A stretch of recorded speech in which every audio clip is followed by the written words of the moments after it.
Hello and welcome to the Weirder Hings podcast. I'm Michael McCann. And I'm Ennis Smith. And welcome back. Welcome back. Sorry I've had a wee break. There has, yeah. Oh, I say a break. There has been a wee break, yeah. Did you enjoy your time off, Michael? I did not. I was very ill, and I spent most of it in my bed. So often being the way. unwell. Yeah. Life's not fair, is it? It's not. It really isn't. But there you go. Did you have a nice break? Yes. I've just been very busy, so yeah. Speaking of very busy, for the next wee while, we don't know how long, things are going to be a wee bit sporadic on the podcast. Sporadic. I like that word. Yeah. We're not going to be. We're usually on a Friday. How about sporadical? Sporadical, I like it. The podcast is usually recorded on a Friday and then it goes out the following Friday. Yeah. But for the next wee while, we don't know how long, it may not go out when it's supposed to. I hope you enjoyed the Edinburgh special as much as we did. Yeah, we enjoyed it. I did have a good day that day. It was just a nice wee day trip. Yeah. Where's the next? We should probably go to, just in terms of haunted places, Stirling is quite haunted. Yeah. Any haunted pubs in Stirling? Yeah, there are. Okay, there's a really famous haunted one. Yeah. Yeah, sorted then. Yeah. In fact, I'm pretty sure that Stirling's got loads of haunted pubs. In fact, I think that's where all the ghosts are alcoholic. So, yeah, so they'll just end all up in the Stirling. pubs. Yeah. Yeah, excellent. Yeah. So we'll do that. Haunted Stirling. That's happening then. I think why not? We've got a bunch of haunted castles to do as well. That's true, yeah. We'll need to get them done at some point as well. I don't know what our next episode is, but before we get on with that, let's get on with this one. Yeah. Because the last time we did hypotheticals. Yeah. And people seem to really enjoy those ones. Did they? Apparently so, yeah. I got some good feedback on that. They really enjoyed it. So we're going to do it again. Did people submit their forms? Yes, there's just so many forms to go through. Yes. So, what happens when the internet breaks? Should we release these in wax cylinders? And then people can... That's quite an interesting question, because we're so embedded in it now that the thought of it going away brings me out of hives. This is a complete digression, but just for some of our older,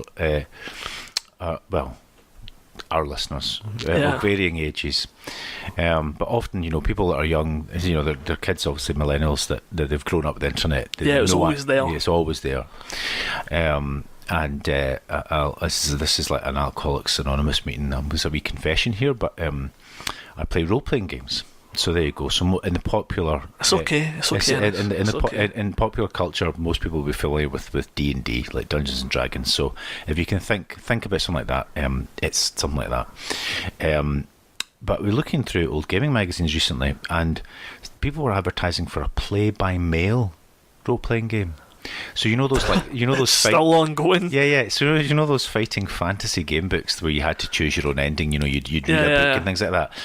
Well, people were doing play-by-mail.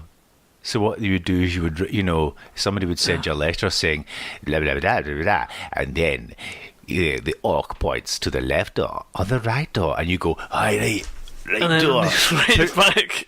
Put a stamp on it, goes to the post. The guy gets it, goes, all right, okay.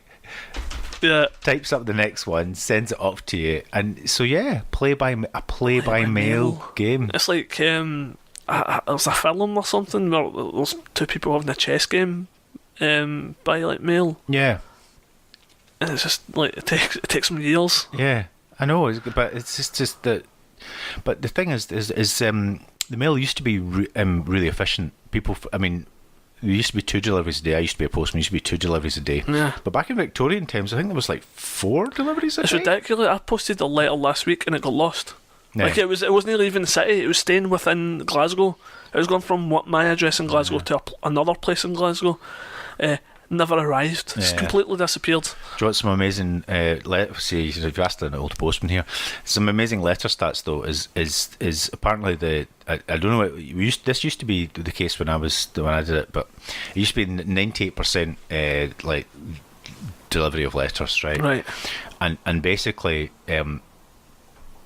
essentially when you look at the efficiency of any system, statistically speaking, if you have anything anything approaching 96%, that's regarded as perfect, because Right. you never do anything perfectly. But the thing is so Royal Mail does it even better than you can expect things to be.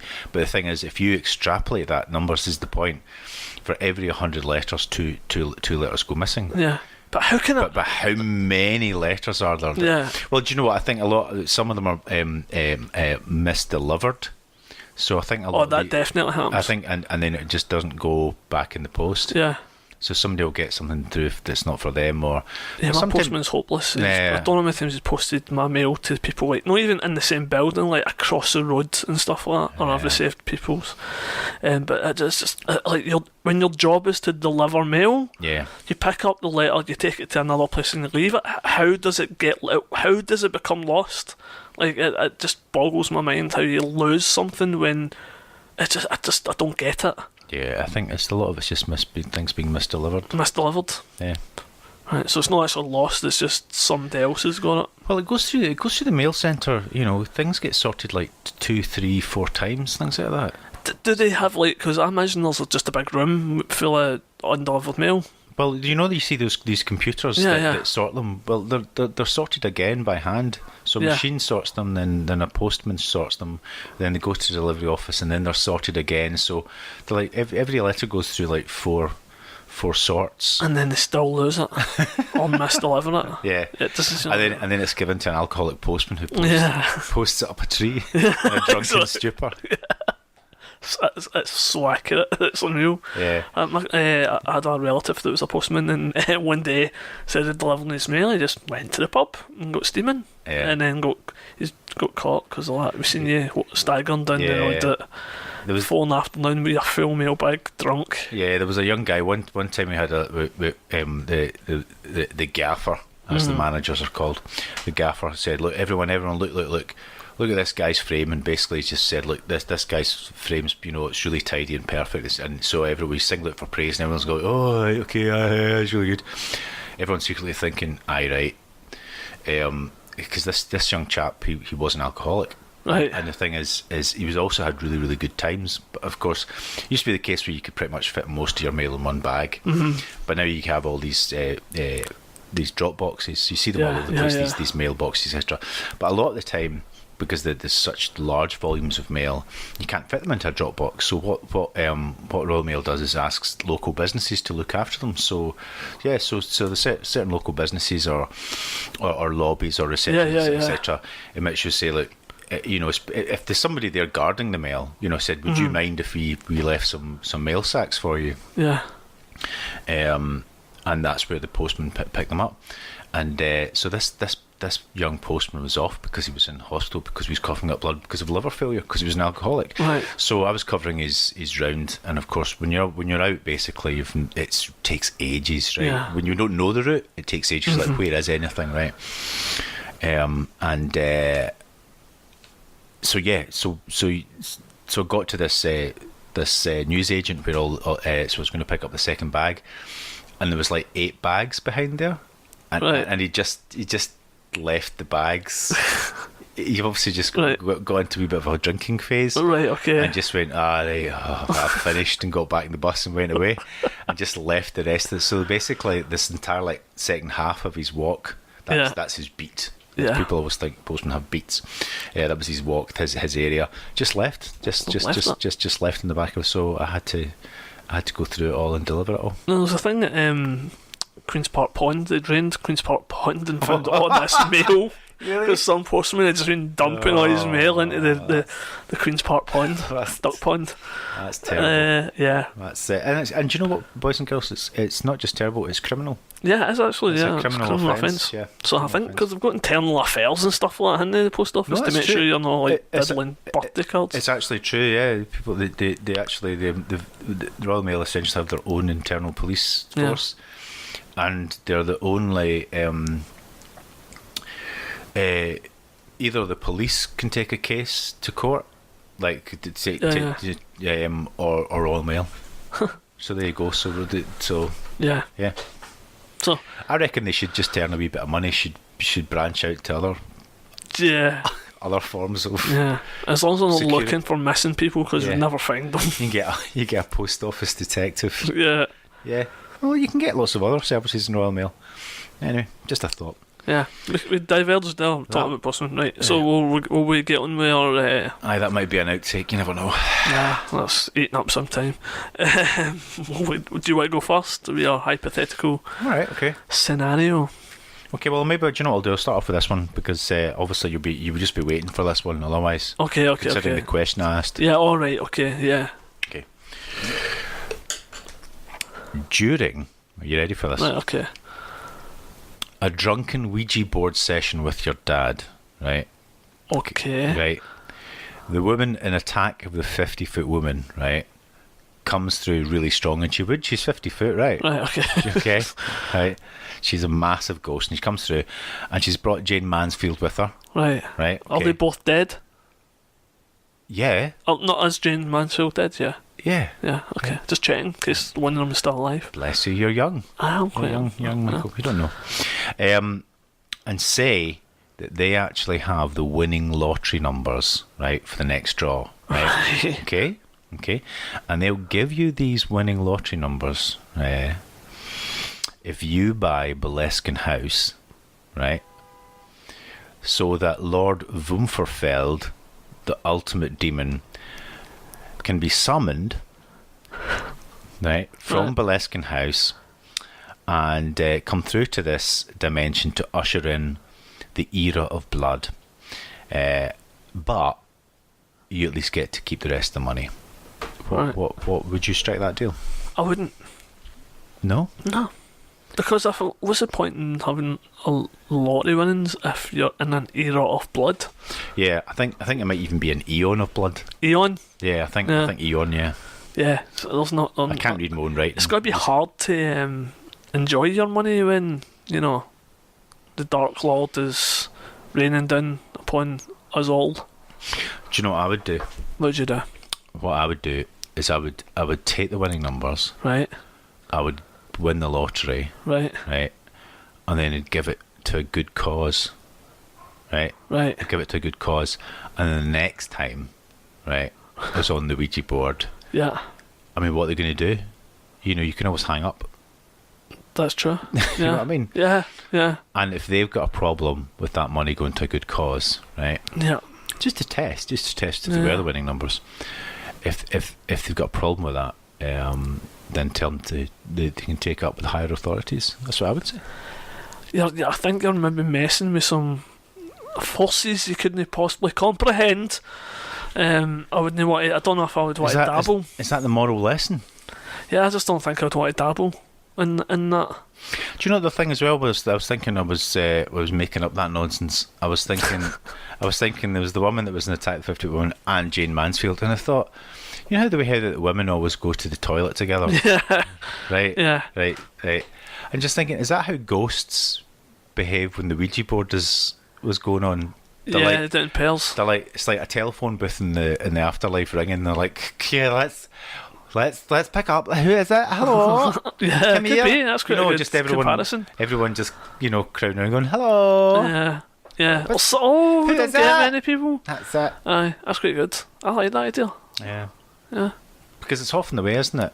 Yeah. It's often a mess. Yeah. It's It's a mess on the other end of the mess. It's always a mess on the other end of that. And we live our lives thinking that when we die we get to the other side and everything's going to be good and perfect. It won't be. If anything, let's pray. Yeah, it's just going to be terrible. This is the message from Scotland. Yeah, everything's awful, and even when we die, it will probably continue to be awful. That's the Easter message, isn't it? Happy Easter, everybody. Happy Easter. Yeah, because it is Easter when we're recording this. Right, so that was no then, basically. So no, I wouldn't take the deal. Okay. No. Right, so I'll go. It's curious because mine is kind of similar to yours. All right, okay. Yeah. Yeah. So you're left a new stately home in the will of an elderly deceased relative. I don't know who that is, but thank you. Yeah, but unfortunately this stately home that you've been left is haunted. Oh, well, you'd hope that, wouldn't you? Well, I don't know, because it's actually haunted by two ghosts. Two. Unfortunately, one of them is Adolf Hitler. Right. The other is Joseph Stalin. Right. Okay. Those guys. Yeah. So you need to live Are they in in this separate house. wings? They Is could- Adolf in the right wing? Just roaming around. Stalin in the left wing. Yeah. Roman. Yeah. Okay. Yeah. So you need to stay in this house for 10 years. By roaming, you mean surely encroaching. Yes, roaming, not Roman. Yeah. So you need to stay in this house for 10 years, but Hitler you're started only off. allowed to get rid of one of them. You're only allowed to get rid of one of them. Yeah, so you think, right, I don't want Adolf Hitler and Stalin haunting me, so you maybe want to get rid of them, but you're only allowed to get rid of one of them. Right. Well, Stalin killed more people, but Hitler was clearly more annoying. Fair enough. That's absolutely fair enough. You know what I mean? Yeah. I mean, Stalin was really paranoid, but he was kind of like a quiet paranoid. Yeah. Whereas Hitler was just angry and Ranty. He liked a good rant. Yeah. All the time. Can you imagine him just banging things all the time? Are they noisy? I mean, there's, Yeah. So you'd get rid of Hitler and keep Stalin? Yeah, probably. I mean the.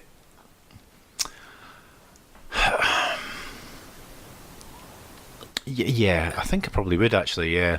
Yeah. Yeah. So why can I only get rid of one of them? Because that's the hypothesis. That's the hypothesis. That's the hypothesis. Okay. Yeah. Okay. So we've got one ghost grenade, but it only works. Yeah. It's like Ghostbusters. You get one shot at. One shot. Yeah. Yeah. Well, that's the thing, though, isn't it? If you had the chance, would you keep both of them or get rid of both of them? Or would you be like, I'm haunted by Hitler and Stalin? Because that's going to put the price up. Well, the thing is, though. So in 10 years, when you sell that bad boy. Well, the thing is that there aren't that many enthusiastic fans of Stalin today. True. There are still quite a lot of people that put like Lenin and Trotsky on a pedestal, mostly because despite they might have said things that might have led to somewhat extreme political measures, they themselves didn't personally order the murder of hundreds of thousands of people, millions of people. I don't think Lenin and Trotsky were saints, but they weren't that bad. They weren't that bad. And the kind of hearts were in the right place. You can't really say that about Hitler, can you? Yeah. No. Another thing as well is Hitler's still got a lot of fans out there. Yeah. So that's what I'm saying. When you sell it, a lot of people. fans. So if you had the chance to get rid of one of them, you just. Because you know if the ghost of Hitler's going to be about, that's going to become some kind of temple, some kind of focus to sacrifice. And we all know that from previous conversations that he's been let out. He has been let out. I've said that first. You heard it here first. Yeah. You broke the news. I did break the news. Hitler's been let out. And he was let out quite a few years ago now. But it was sometime in the noughties, yeah. No. I heard that, yeah. No. So there you go. Yeah. Right, you want to go? Okay. Right, an ancient wizard gives you powers of the gods, but due to the major deities having been plundered for a teenage boy called Billy Batson, only teeny minor deities are left. Okay? Aww. So, what minor god powers are you going to choose for your new superhero incarnation? Alright, okay. Okay. Have I got options? Well, you see, I did write down a few because I thought I wanted to test your knowledge of minor deities. Have you got any you can think of? Minor deities? Yeah. So I'm trying to think. What did Billy Batson get? He got the powers. He got the strength of Hercules, the flight of Zeus, or the speed of Mercury, all those sorts of things. He had all the sort of powers of the ancient gods. Yeah. I was thinking, just like for example, like there's an Egyptian dwarf god called Bez. Yeah, I've heard of him. Right. But of course, because these gods they've not been worshipped for a long time, so their powers have diminished over time. They're Greek. Gods, right. Well, there's Bez, which is Egyptian. There's Marduk, which is Babylonian. Right, okay. And he was like, for example, he was a big city god, so Marduk. So maybe just his superpower would be just like a spirit level. You just know if things are really level. Okay. Yeah. Maybe Bez is a dwarf god. The patron saint of joiners. Means you could always fit comfortably into a comfy seat. Things that normally people would think that's going to be a bit too small for you, a bit tight. Right, okay. But I could fit in it. Bez would just make you slightly smaller so you could fit in. Like Ant-Man. Yeah, but like just with just slightly smaller. Yeah. You know what I mean? You have to cram into the back of a car. Yeah. Like, so just shrink down and just slightly. Yeah. Just a couple of inches off the hips. Yeah, I'm like child size. Yeah. Just that kind of thing. That'd be a really robbery. There's a bank robbery. I'm going to shrink slightly. Yeah, just get a bit more roomy around the waist. Yeah. A couple of inches off the I'm top. trying to think what, like, Marduk, really, spirit level, Yeah, that's level. Yeah, just yeah, perfect. That's it. Just go and you make could sure, work in the building trade. Yeah, make sure the buildings are built properly so they don't fall down and kill people. Yeah. What would I choose? Maybe you could be some like ancient dryad of the grove and make fruit ripen just maybe a week faster. When people are waiting for plums. Yeah. They're waiting for plums. Plums. You could just go, right, that's him ready. They have these stickers like ready to eat on fruit. Yeah. And you're like, nah. The man for Del Monte. Nah, they're not. Who made that up? Is you could go. Yeah, like the man for Del Monte, I just walk in with my white linen suit and my hat and just go that. Yep. I see you've got. Well, you're getting into this. Yeah. Like, you're getting a uniform for yourself now. Yeah. Would that be ripening fruit? Ripening fruit. I'm not that big into fruit. I enjoy a banana from time to time and maybe some pineapple, a bit of watermelon, maybe a grape. But you like your exotic fruit, Michael? Yeah. What would so I kind of get the fancy stuff like flight or strength or knowledge. So it'd be something these like, are minor deities. Yeah, minor deities. What kind? I'm trying to think of like powers that would. Shrinking slightly. Bast. Isn't it doing it for me? Bast, which is the Egyptian cat god. Yeah. Well, the name translated actually means god of the jars. Open jars. Yeah. So I can do that. All you do to open the jars, you just stab the lid and that's it. Very nice. So you're saying you don't want that power? Nah, I can only do open jars. What about the power?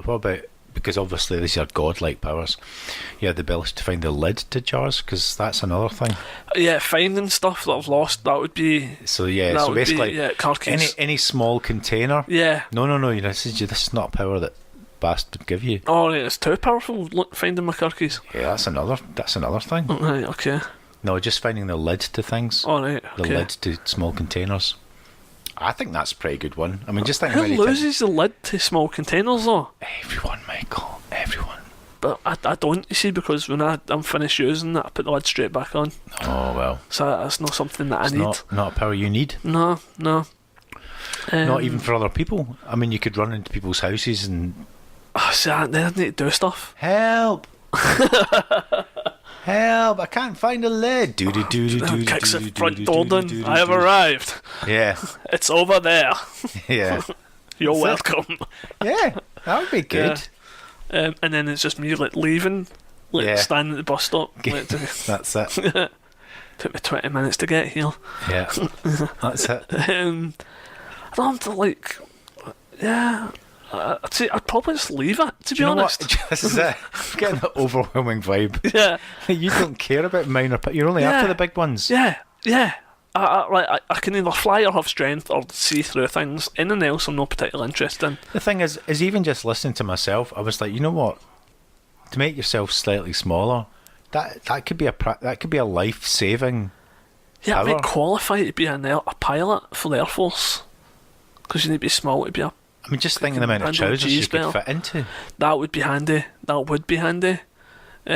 a really kind of normal size, so trying to get trousers or jeans to fit me is really difficult because they're the first ones to sell it. Right.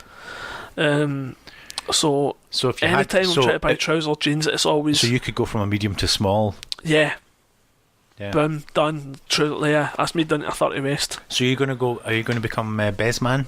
I think so. Just purely so I can fit jeans. Slightly smaller. Yeah, man. slightly smaller jeans. Yeah. Yeah. Is she going for that? Yeah. See, I went to buy trousers all done. I could be a God Power salesman. Yeah. Yeah. Aye. Well, it's like a disaster movie horror moment when you're stuck somewhere and you can't move. Whereas suddenly you can it would come in quite handy. Exactly. Yeah. It might save your life. I need to get through this. I can't quite. Hang on. There we go. Crashed the car. Can only open the window so high. Yeah. Oh, do you? Yeah. If I just breathe in a wee bit. There you go. Done. Right. Yeah. Perfect. No, see, just to clarify, that superpower isn't just breathing in a wee bit, because that's what everybody can do that. Yeah, it's that just makes you taller. Ant-Man just crouches down, and starts squeaking. Hi, Ant-Man, I can still see you. Yeah, you're not really. You're just crawling. Yeah. Oh dear. Right. Is it me? Yeah. Right. Okay. Right. Oh, this is quite a good one. You're offered the chance. Yes. To take any two mythical creatures. These are quite similar. Make them real. These are quite similar. They're actually quite similar. It's quite similar. Yeah. Any two mythicals? Yeah. Which two do you choose? Oh yes, mythical. So what things like unicorns and stuff. Yeah. Well, unicorns are good. I mean, being Scottish, I would have to choose unicorn for one of them. And the good thing about unicorns have miraculous healing powers. Right. So, and we need more healing in the world. Oh, that's nice. Isn't it? So you're picking unicorn for one? Yeah. The other one, I'm going to quite a dark place already, and I'm quite a supporter of animal rights, so I feel as if that I'm going to just say this, but I'm not. It's not my answer. Right, okay. Because the immediate things think, well, dragons are such beautiful creatures that it would be nice to have actual real dragons, but I'm just thinking the first thing people would do, right, is try and ride it. Is they just they would just chain them up inside of power stations and make them generate electricity by blowing fire. Do you think that would be the first thing they'd do? Yeah, well, yeah. Literally the first thing. Well, okay, they might. Well, that's the thing, though. They'd use them as weapons in war. Yeah. And but they don't. But honestly, I think yes, Plus, you couldn't have. You'd have PETA saying, "Release the dragons from the dragon heat farms." It's like Game of Thrones. They just fly about, and somebody said, "Oh, what do dragons eat?" And they're like, "Whatever they want." So it'd just be flying about eating everything and killing everything. So dragons. All the unicorns would be dead. Yeah, so dragons aren't my answer, right? Right, okay. But I would like to see a dragon. Yeah, but it's not my answer. Yeah, because I think that they'd be abused. Yeah, I'm not so worried. Probably about abuse unicorns as well. Let's face it. Well, we abuse horses, and unicorns are just. But they can horses with horns. They can defend themselves a bit more. They've got a spiky horn. But anyway, they have miraculous healing powers, so I'm quite confident that Yeah, because that's a power that wouldn't be abused. Well, it's like Lourdes. Look at Lourdes. People, all these disabled and ill folk going to Lourdes. A unicorn petting zoo full of queues of wheelchairs. Exactly. That's no bad thing. It's just chained up, and that's my unicorn noise. Yeah, it's good. I liked it. And all these people try to clap it and pulling on its mane and stuff like that, try to touch its horn. And it's just like, kill me. Right, okay, so so we have a unicorn and mythical. Well, do you know what? I actually honestly think for the good of the planet, we actually do need a bit of an apex predator. Oh, alright, okay. To start attacking man. Oh, okay. To start actually getting rid of us. Right. Just to whittle down the numbers. Yeah. And I would go for mermaids. Mermaids? Because they're one of the only ways I think which you can clean up the oceans is mermaids, because they kill sailors. People forget they actually kill sailors. Yeah. Right. So they drag them to their death. They do. They start there. So the only way in which the fish stocks can be protected is by mermaids. Mermaids, because they're going to have like knives, cut the nets, feed other fish, lure the fishermen into the sea, eat them. Right, is that what they do? Yeah. Oh, okay. Yeah. Slightly disappointed with that. So I think mermaids. I think good way of cleaning up the ocean. Good way of cleaning up the ocean. I know, and basically, all this plastic thrown into the sea is the mermaids will be like on the shore throwing them back. Yeah, they do that in Aquaman. The newest Aquaman film, and then it's basically the Atlanteans just throw all the shit in the sea back onto the land. Do they? Yeah. Oh well, that's nice. Yeah, and there's just like tons of garbage on like all the beaches in the world, and they've just chucked everything at the sea back onto the land, and they're like, "Oh my god, the Atlanteans are fighting back." Yeah, that's about time. Yeah, it's quite a cool bit in the movie. But I remember sitting watching on it. Superman wouldn't stand for that. Where's Superman? Because he's supposed to like exist in that universe. But anyway, we're way off again. He's busy. He's busy with Lois Lane. Right, go for it. It does underline the fact there's no new ideas, does it? The idea that mere ladies would be throwing rubbish back on the beach, and somebody in Hollywood thought of that like 10 years ago. Yeah, well, all came out recently, so. Yeah. Okay. So is it me now? Yeah. Yeah, it's yours. Yeah. Okay, let's see what this is. All right, this is a saucy one. Okay. Oh. During an EVP session. Oh. Jimi Hendrix gets in touch and offers you some kicking, hot rocking tunes, right? Right. But in return for his chart-topping bounty, okay, right. He's promising to deliver, right? Right, okay. Album after album, right? He demands you engage in rough coitus with inanimate objects, right? Right. Right, okay. Right. For his delectation and pleasure. Okay. This is obviously dependent on some knowledge of Jimi Hendrix and his habits. Okay. For this to make sense. Right, okay. But trust me, this is apparently something he did. Right? Really? Yeah. Okay. Plaster casters, yeah. Weirdly, I'm not surprised by this. Yeah. Anyway, do you make this deal? No. No? No. So, but you... For so many reasons.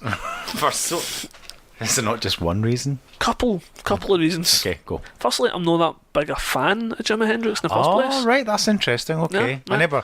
I never considered this. I just thought somebody would, think, okay, I can come up with some groovy funk. Yeah, I'm not really funk into rock. not really into that. Secondly, I don't think, and this is controversial, right? Okay. I don't think that the sound of Jimi Hendrix would make it in today's music world. Right, I like that. I don't think I like that that style approach. would. I don't think there's enough people that So I like this. So basically, EVP session, it'd be like tape recorder, stop, microphone. Yeah. Jimmy, I don't think your sound's really going to make it in today's market. And then you stop, you rewind, you listen to you saying back, Jimmy, I don't really think it's going to make it in the market. And Jimmy goes, fuck you, man. Fuck you. Yeah, that's exactly what would happen. Because I don't think it's not. Yeah, but I don't think that people would. The music nowadays is terrible. It's really awful. I've not heard a really good new band in a long time. I just don't enjoying the music that's been put out there just now. Right. It's all manufactured and stuff like that as well. Okay. So I wouldn't take a deal for that. And then there's the whole rubbing myself against objects thing. Okay. That's probably I don't need the fame or the money that badly. You've said no to a lot of things. Yeah. Although with some persuasion, you did take the power to make yourself slightly smaller. Yeah. So maybe I could work. No, I don't think you're really. What if it was somebody what great musician of the past that is now dead do you respect? Do I respect? Yeah. Oh, quite a few. Go, just give us one. that I respect. Well, there's respect and then there's respect.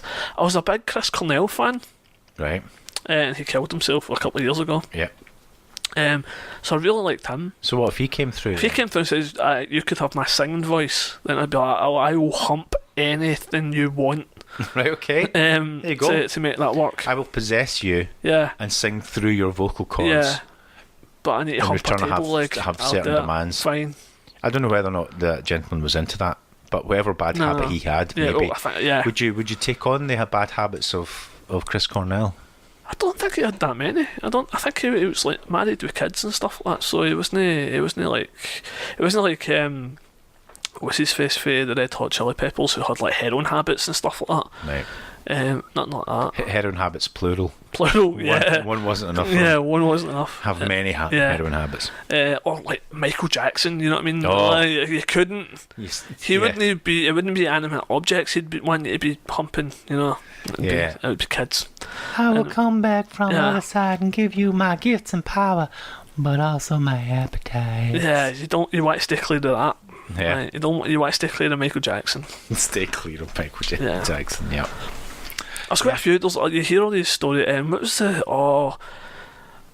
it's all the old 1920s blues singers and stuff like that all lived to like 90 and all died kind of fairly recently.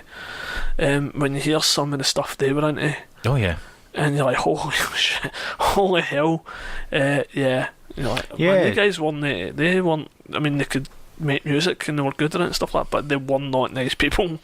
It's just extraordinary. Just like I used to be quite into my jazz, and everyone just thinks, jazz, just that kind of music that people might listen to on a Sunday morning. But so many of the old jazzers, just like some of the stories. It's just like like brothels and knife fights and drugs and just crazy stuff. I just always remember. It's just like I'm a big fan of Dizzy Gillespie, the trumpeter, and Cab Calloway was a band leader and a singer, and you probably know this. So the ho that Cab Calloway. So, but Dizzy Gillespie is such a sweet man, but in his youth, he just thought he was just not getting a sufficient amount of respect from Cab Calloway, so he stabbed him in the ass with a knife. It's like, have you heard of Lead Belly? Yes. He just constantly in and out of jail for knife fights and stabbing folk. I think they called him Lead Belly because he's been stabbed a bunch of times and shot. Just a whole dark thing happening there. But they could make music. So in many ways, hip hop is just continuing the tradition. Yes. Yeah. Totally. Okay. Yeah. Is it me? I think it is you. It's me. Right. Okay. Right. Oh. When you die. Right. Okay. That'll be soon. It feels like it's soon. Any minute now. You're given the choice between finding out what happens next. All right. You get all the answers, or you get to stay on Earth as a ghost to wander alone for eternity. Which one do you choose? To wander. Well, wait a minute. Wander alone. Yeah. Alone? Yeah. Alone? Well, who are you going to take with you? Wander alone? Yeah. That's not a choice. Wandering alone. But we're all alone. We come in alone. We go out alone. I mean, the whole point. That's quite philosophical, isn't it? Yeah. But the whole point of being a ghost and wandering about is you get to join in and stuff and have a look, and that's one of the theories. That's one of the ideas behind why some sprites do not move along. It's because they're too attached and they don't want to leave the party, so they just hang about. Yeah. Do you want to? You should go to the other side. No, I quite like it here. Yeah. You should go towards the light. No, it looks boring. I want to stay here. I want to stay here with you and listen to music and smell your toast in the morning and dance around. Yeah. So what are you doing? Are you going over? You're going to get answers. You're going to get all the answers to everything, or you're going to just get to just stick about for eternity to see what happens here. Well, do you know what? I think that's a pretty hard choice. It's an odd one though, because I don't really think there are answers. Oh. It's just like I think whatever's. There's questions though. Yeah, but I mean, surely there's answers to those questions. I think. What do I think? You get up there I would take issue with your hypothetical situation in as much that the whole wander alone, as I don't think you would be alone, because you'd be like some like instead of Casper the Friendly Ghost, Innes the Can Only Observe Ghost. Yeah. Innes seen the film? Innes can only observe. Yeah. Have you seen the film Ghost Story? A Ghost Story? No, I don't think I have. Yeah. It came out last year. It was Casey Affleck, I think. He, spoilers, he dies. No. And he becomes a ghost, and he's like a proper ghost with a sheet. He's a proper ghost with a sheet. With a sheet over him and the eyes, right? Good, excellent. And basically he remains. Good acting then. Yeah. I was like, I think a door opens and he can go to. He has this option, so he can go through the door to what I assume is the afterlife, or he stays. Mm-hmm. And he basically just stays in his house watching his wife grieve and then eventually move on and then move out, and then somebody else moves into his house and then they move out, and then and he just stays in that spot forever, and then they build a big skyscraper on the spot, and then he's haunting this like skyscraper that's been built, and then it eventually kind of loops back to the start of time and stuff like that, and then he just relives this loop on this same spot. He's just haunting, and then he sees other like spirits, but they've got the sheet as well, and they just kind of look at each other and they don't really kind of know what's going on. It's a really good film. I really enjoyed that film. So it's kind of like that. Would you like to? Would I like to have a sheet over my head? Would you like to observe mankind for the rest of time, or would you rather just nip off? Well, I'm just going to put it out here as sort of a controversial opinion. I quite like humanity. I quite. Could get some emails this week. I know. I'm quite attached to the human race, so I would like to see what happens. But in many respects, not being able to do something would become very frustrating. I mean, one would imagine that your desire to hang around was so you could take an interest in. And this raises those questions that spiritualists pretend to answer. Mm-hmm. That that the ghosts on the other side. I mean, the point is, if ghosts could help you, mm-hmm. they would, because people that care about you when they're alive, they don't presumably stop caring about you when they're dead. Mm-hmm. And if they can do something to help you, then they would do. And of course some spiritualists say they can, some say they're you make up some rules, some ad hoc nonsense that they just pull out their ass, which is basically most. I know they will get letters, but just because there doesn't seem to be. But but it's only when you actually read. There's actually quite a lot of literature out there which are alleged accounts of disembodied spirits, exactly. I was going to say either coming through a spiritualist medium, but no, of course, they're all coming through. There's no ghost that sits down at a typewriter and says, this is what the afterlife is like. But there's lots of different, and, none of them, they're not generally, mm-hmm. There's not one grand unified theory of how the afterlife works. But yeah, I don't know. Just to bring it back directly to the topic, I think observing, yes, absolutely, but if you couldn't do anything about you'd feel so helpless. I mean, you could the sort of the intellectual stimulation that would come through just seeing things. Having your curiosity satisfied. I mean, that would be great. In the same way that if you could make yourself invisible and go and fly and go and look at anything, you'd spend ages looking at stuff, wouldn't you? You'd be like, "Ooh, what's here? What's in here? What's there?" Yeah. But if you eventually when you realised that you couldn't do anything, especially when you came across something horrific, right? You would come across something horrific, right? Even if it was like something as simple as like a car crash or like a house fire or something, and all you had to do is like, you know, just like using your psychokinetic powers from beyond, because you know allegedly ghosts can make some objects move sometimes, right? So imagine there was a family trapped inside a building, and all you had to do is just like move a wee snib off. So it's just like a tiny, like an ounce of pressure, just a tiny, you know, in terms of what ghosts are able to do, almost nothing. But imagine you couldn't do that. Imagine you couldn't and even do that. And you just had to kind of stand there as a ghost and watch people burn, and then presumably turn into like slightly frazzled ghosts. You know, it's just like the frustration would get to you. It really would get to you in the end, you know. Or just that, you know, like the ability to apply a little pressure to a wound to stop somebody bleeding to death, you know. Have you joined the ghost fire brigade or something? Like just turning up at all these accident scenes. Like, this is the thing though, it's just like that it does if one puts forth the argument that ghosts are tremendously limited. Yeah.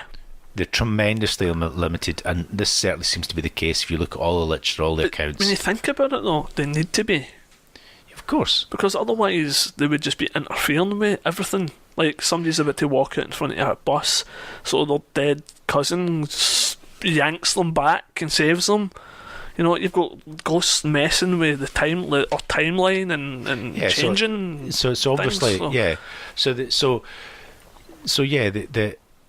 any argument that you know, your spirit friends, you know, they intervene now and then, is like clearly they don't. Yeah, they can't, because they'd be messing with you just look things around you. Yeah. Or at least then you have to come up with some nonsensical, half-baked reason why so few of them intervene. It's so rarely. Yeah. You know, but that's a whole argument about a really sort of ancient classic zinger against basically God. You know, how can, you know, if a good God doesn't intervene, you know what I mean? Blah blah blah blah blah blah blah. And you could just apply that to a ghost. Of a good ghost, you know, if you can't do anything, God can't do anything, but he's just got an army of dead people wandering about the planet, changing things and making. So no, I am insatiably curious, and I would love to see. My tendency would always be not to leave the party, because it's you just think, well. And for reasons I've just said, I think so many of the stuff about the afterlife, I just think, you know, it might just be some kind of like cosmic echo of this, some kind of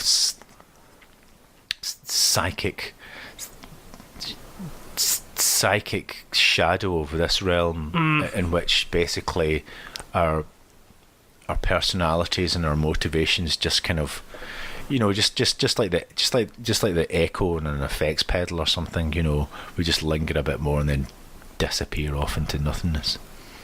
Yeah, it's a bit grim, but I quite liked it though. Yeah, I mean, even the fact that I just once heard a trance medium years ago. Excuse me, a trance medium years ago, in which apparently, excuse me, a very esteemed, that's a bit of ectoplasm at the back of my throat. An esteemed physicist and psychical researcher of old apparently came through. So this was a trance medium. So this is when the medium puts on a funny voice, basically, and inverted commas, pretends. It really happened, Michael. It really happened. But Oliver Lodge came through, which Sir Oliver Lodge, who was a great physicist and early pioneer of psychical research, and basically said that if you give it, you know, even though that in some respects time doesn't really mean much on the other side, that eventually souls basically mulch down like compost on the other side, so that your individual consciousness eventually becomes part of like a spirit of an age. like energy or something. So eventually the illusion of being an individual consciousness kind of eventually like a cell wall kind of breaks down and you kind of become part of a group consciousness. And basically, so it's this idea that is this kind of constant sort of distillation of spirituality until you become distilled into one perfect drop of immortal, eternal oneness, that whole sort of Gnostic stuff about, But even that, you think, well, I only know what it's like to be me. I quite like that. I don't necessarily see my personality being rubbed out as a good thing. Yeah. Yeah, I would. So it's something that I would fight to defend. I don't look forward to the opposite. It's not. It's there you go. That got a bit deep and philosophical, didn't it? Yeah. And and I can't really answer your question. I think both are terrible. both options are just awful. Both options are awful, but I probably would still stay. Right. Okay. And just hang about. Try my darndest to do something, because I think that would only be the point. Fair enough. Do you know what I mean? Yeah. Fair enough. I think a lot of people, I go and find out stuff. But no, I'm West. I think I would stick about as well. Yeah. I think I'd be more intrigued as to what happened down here, opposed to what happens elsewhere. Because this is all I know. I don't know up there. Unless I'm like, I'm so done with this, I'm ready to move on to someone else. Which I can be like that sometimes. But anyway. Right, anyway. Yeah, so is it you? It is, yeah. A friend you've known for many years, Michael, says that they have had enough of your ridiculous fascination with the paranormal and demands you choose between that silly paranormal nonsense and your friendship with them. Choose. Silly paranormal nonsense. Yeah? Yeah. Because if he was my real friend, he wouldn't have given me the option in the first place. No, it's kind of it's an easy one, really. Take me as I am. It's an easy one. Or that. beat it. Yeah, would be my thing with that. Yeah, no. Don't tell me how to live my life. Who are you? I don't know who they are. Yeah, get to. Yeah, I'd probably. If they'd given me that option in the first place, yeah, probably the friendship's probably not as ready to end anyway. Okay. You know what I mean? Yep. If you're really good friends with somebody, they kind of know you and accept you for who you are and things that you get up to. They don't tend to start unless you're like, I've suddenly got into this thing called heroin. I love it. And I'm like, well, you need to choose me or the heroin. I'm choosing the heroin. If it was something like that. Yeah. But if it's something that's like, what is essentially a hobby, they need to calm down. They need to beat it. Nah, I'm choosing. I'm doing what I'm doing. Don't need your outside judgment. It's beautiful. Yeah. That's life affirming. Thanks. Can I just quickly refer back to something that I just mentioned in passing, but it was news recently in Scotland. But basically, for those of you who don't know, I'm sure you all do because you're all very clever and know everything about the paranormal. But Boleskine House is, or at least what is left of Boleskine House, is for sale. Now, if you don't know what Boleskine House is, it was made famous / infamous by the famous occultist Aleister Crowley, and it's basically on the eastern southern shore of Loch Ness, just outside Foyers. It's an old Georgian house, and Crowley lived in it basically for not that long, really, sort of 2 or 4 years or something. Not long at all. I think maybe even 2 years. Basically just around about the turn of the last century. So I think he last lived in it maybe at 1902 or something. Something like that. But So he didn't spend many years there, but nevertheless, it was sort of famous because he started off yet again, the two words, famous stroke infamous magical ritual called the Ritual of Abramelin, and he started off the ritual there, but never completed it there. Crowley, in his defence, claims that he actually completed the ritual whilst riding on horseback in China in his mind. He just said such was his powers of visualization, he actually completed the ritual in his mind. But some other occultists just say, aye, right, that's no a good excuse. and basically, so the dark entities that he summoned up at Beliskin House have remained. They never went away. Right, because he just was like, no, finished. Because the Ritual of Abramelin, if you don't know this, kids, but the idea is what you do is you. It's a 6 month long ritual, and traditionally you actually start it on Easter, apparently. So it's coming up. Yeah, God. So yeah, it was a hard one for Crowley to do, I'm sure, because for the first 3 months is basically mostly praying, and the last 3 months is praying, but also abstinence from all the saucy things that Crowley liked to do. So that's probably had something to do. He probably got to that page and just went, "Oh, I'm not doing that."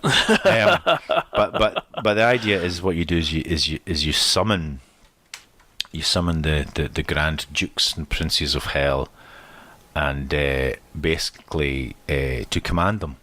Right, so psychologically you're saying, so this is like a what would you say? This is like sort of it's not, I'm trying to put it in pop terms, but basically what you're doing, this is not black magic. You're not summoning these evil entities to go and do evil. What you're doing is you're basically it's like you're the new sheriff in town, and you're getting all the baddies in the neighbourhood, and you're saying, right, I am in charge of you. You're not in charge of me. I am in charge of you. And that's when you are in charge of them, that means you're guaranteed of doing more good in the world because you're in charge of the bad things. Right. Okay. So that's meant to be the idea. Right. Okay. But of course, what Crowley did is just summoned the baddies and then just went off, nicked off. So that's why this house has had this reputation, etc. And Jimmy Page from Led Zeppelin, he owned it for a while. Yeah. But it went on fire a few years ago. It did. Basically, it's a ruined shell, but it is now up for sale for £500,000. Oh, for a burnt-out shell, brilliant. So it's a lovely. Well, it's a few acres though. It's something, I don't know. 13 is it 13 acres? But yeah, it's a few acres, but it's a lovely spot. 666 acres. But no, there's a wee cottage as well though. It's not like you're just buying nothing. You buy like the lodge house as well. Right. And but yeah, it's obviously you'll have to spend like, who knows, like 1 or 2 million to rebuild the place. Yeah. But the fun and the games. So, lottery ticket this weekend? Oh yeah, I've not checked. I've not checked mine for a while. That's what I do. Is I don't check mine, so I can in my head I can imagine of one rather than find out that I definitely haven't. So. Yeah, we are all out of time this week. I've run out of time. It's a full episode. We just knocked it there. Wow, that's amazing. Yeah. So covered a lot of bases we did. So we'll be back next week with another episode of Weirder Hings. We will be. Yeah. You know where to find us. Don't have nightmares. Have nightmares. Have nightmares. Goodbye. Bye.